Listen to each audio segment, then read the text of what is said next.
Telugu practice bits previous year మొదటి ప్రశ్న. ద్వీపము అనే పదానికి అర్థం ఏమిటి క్రింది వానిలో? ద్వీపము అనే పదానికి అర్థం ఏనుగు.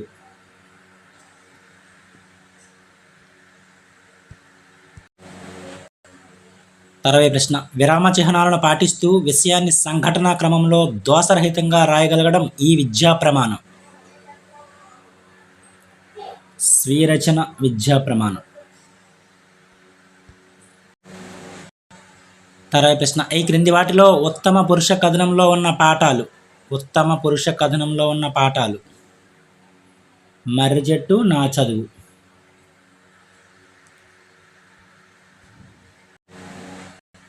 తర్వాయి ప్రశ్న. తృప్తి పాఠంలోని సాటి మనుషుల కోసం పనిచేయడంలోనే నిజమైన సంతోషము తృప్తి ఉన్నాయని చెప్పిన పాత్ర క్రింది వానిలో. పాఠ్యాంశాన్ని కూడా బాగా చదవాల్సి ఉంటుంది. పూర్ణయ్య పాత్ర. తృప్తి పాఠంలో సాటి మనుషుల కోసం పనిచేయడంలోనే నిజమైన సంతోషము తృప్తి ఉన్నాయని చెప్పిన పాత్ర ఏదంటే పూర్ణయ్య పాత్ర. తర్వాయి ప్రశ్న. రావూరి భరద్వాజ్ గారి రచనల గురించి క్రింది వాటిలో సరైన వాక్యాలను గుర్తించండి. రావూరి భరద్వాజ్ గారి రచనల గురించి.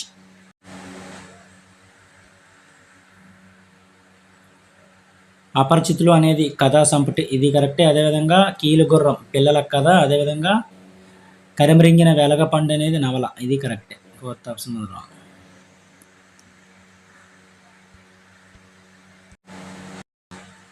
తర్వాయి ప్రశ్న. భూమి యందు మొలుచినది అను వ్యుత్పత్తినిచ్చే పదం క్రింది వానిలో. భూమి యందు మొలుచినది. మహీరుహం. మహీరుహం. మహీరుహం. తర్వాయి ప్రశ్న. అశ్విని కురిస్తే అంతా నష్టం ఈ వాక్యం అనేది. అశ్విని కురిస్తే అంతా నష్టం ఈ వాక్యం అనేది సామెత. ఇది.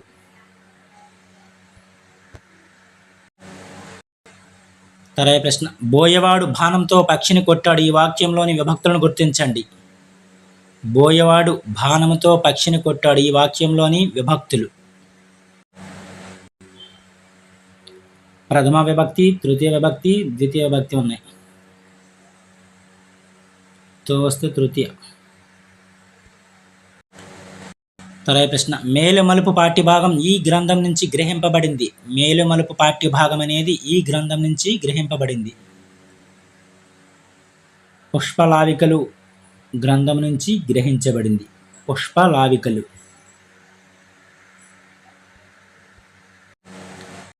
తర్వాయి ప్రశ్న. శరణాగతుడు ఈ పదంలోని సమాసం. శరణాగతుడు ఈ పదంలో సమాసం ఏమిటి? ద్వితీయ తత్పురుష సమాసం ఇది శరణాగతుడు అనేది. తర్వాయి ప్రశ్న. ఆది గురువు అంచెలగువ కలిగిన 3 అక్షరాల గణం. భగనం. ఘనాభిజన రావాలి. యమాత రాజభన్స్ పట్టికి వస్తే ఇది ఈజీ చేయొచ్చు. తర్వాయి ప్రశ్న. చినుకులు ముత్యాల వలె రాలుతున్నాయి ఈ వాక్యంలో ఉపమావాచకం. చినుకులు ముత్యాల వలె రాలుతున్నాయి ఈ వాక్యంలో ఉపమావాచకం ఏదంటే వలె. వలె అనేది ఉపమావాచకం. తర్వాయి ప్రశ్న. అహోబిలం నరసింహుని కళ్యాణోత్సవం ప్రతి ఏడాది ఈ తిథిన జరుగుతుంది. అహోబిలం నరసింహుని కళ్యాణోత్సవం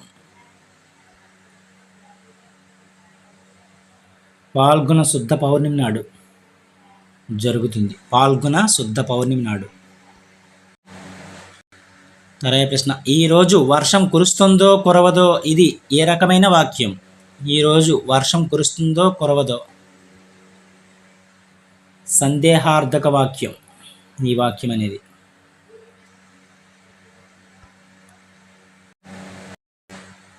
తర్వాయి ప్రశ్న. ఈ క్రింది వానిలో సరైన వాక్యాలను గుర్తించండి. ఈ క్రింది వానిలో సరైన వాక్యాలు. ధృతము అనగా కరిగిపోయేదని అర్థం. ధృతము అనగా కరిగిపోయేదని అర్థము. అదేవిధంగా ధృతాంతములైన పదాలు ధృత ప్రకృతికాలు, ఇది కరెక్టే. అదేవిధంగా ధృత ప్రకృతికములు కాని శబ్దాలు కాలలు, ఇది కరెక్టే.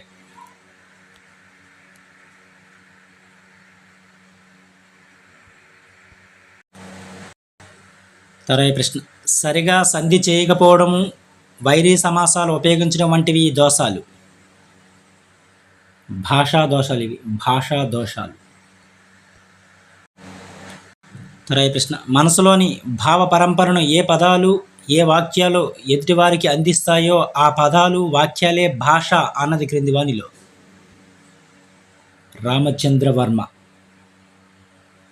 మనసులోని భావ పరంపరను ఏ పదాలు ఏ వాక్యాలు ఎదుటివారికి అందిస్తాయో ఆ పదాలు వాక్యాలే భాష అన్నవారు ఎవరంటే రామచంద్ర వర్మ. తర్వాత ప్రశ్న, పాఠం ప్రారంభంలో మానసికంగా ఎక్కడో ఉన్న విద్యార్థులను తన బోధన వైపు మరల్చుకోవడానికి ఉపాధ్యాయుడు చేసే ప్రయత్నమే ఉన్మీకరణం. ఉన్మీకీకరణం.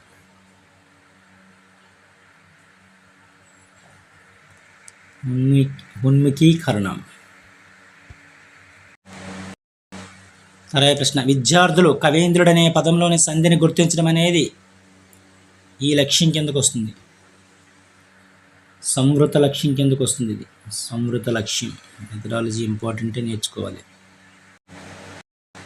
తర్వాత ప్రశ్న, లేఖన రచన ప్రారంభానికి అనువైన తరగతి. లేఖా రచన అనేది ప్రారంభానికి అనువైన తరగతి ఏది క్రింది వానిలో. 3వ తరగతికి అనుకూలమైనది లేఖా రచన అనేది. తర్వాత ప్రశ్న, ప్రశ్నాపత్రం ఆశించిన లక్ష్యాలు సామర్థ్యాలను పరీక్షించగలిగేలా ఉండడం అనేది ఈ లక్షణం కిందకి వస్తుంది. ప్రశ్నాపత్రం అనేది ఆశించిన లక్ష్యాలు సామర్థ్యాలను పరీక్షించగలిగేలా ఉండడం అనేది ఈ లక్షణం కిందకు వస్తుంది. ప్రామాణికత కిందకు వస్తుంది. ప్రామాణికత లక్ష్యం కింద.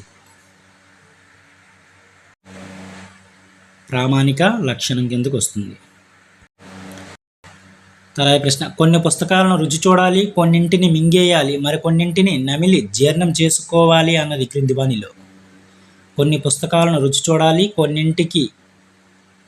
కొన్నింటికి మింగేయాలి, మరికొన్నింటిని నమిలి జీర్ణం చేసుకోవాలి అన్నది బేకన్.